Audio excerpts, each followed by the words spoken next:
29 April দ্বিতীয় তথা শেষ দফায় ভবানীপুরে নির্বাচন রয়েছে। তার আগে ৭৭ নম্বর ওয়ার্ডে ইকবালপুরে কেন্দ্রীয় বাহিনীর রুট মার্চ।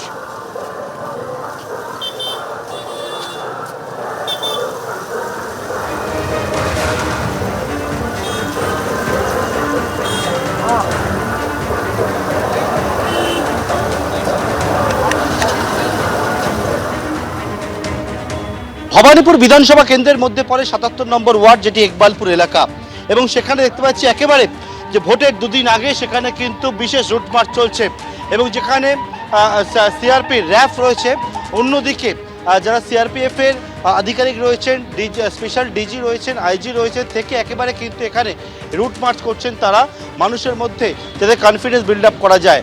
একেবারে সিআরপির যে স্পেশাল গাড়ি মার্কসম্যান, সেই মার্কসম্যান সিআরপিএফে সেটাও নিয়ে আসা হয়েছে দুটি গাড়ি, এবং সেই গাড়ি নিয়ে একেবারে ইকবালপুরের ভেতরে ৭৭ নম্বর যে ওয়ার্ড, সেই ওয়ার্ডে সিআরপির র্যাফকে সঙ্গে নিয়ে সিআরপিএফের স্পেশাল ডিজি অন্যান্য আধিকারিকরা তারা একেবারে বেরিয়েছেন। এই সামনে মার্কসম্যান দুটি মার্কসম্যান নিয়ে এখানে গলির ভেতরে, অলি গলির ভেতরে তারা কিন্তু যাচ্ছেন এবং টহল দিচ্ছেন। এবং এই মুহূর্তে আমরা যে জায়গায় রয়েছি সেটা ৭৭ নম্বর ওয়ার্ড ভবানীপুর বিধানসভা কেন্দ্রের মধ্যে পড়ে ইকবালপুর এলাকা, যে ইকবালপুর এলাকাকে সেন্সিটিভ এলাকা বলে কিন্তু চিহ্নিত করা হচ্ছে কমিশনের তরফ থেকে। সেই জায়গায় একেবারে দেখতে পাচ্ছি এই টহলদারি। ক্যামেরায় পার্থপ্রতিম রাজশাহী, পার্থপ্রতিম ঘোষ, এবিপি আনন্দ, কলকাতা।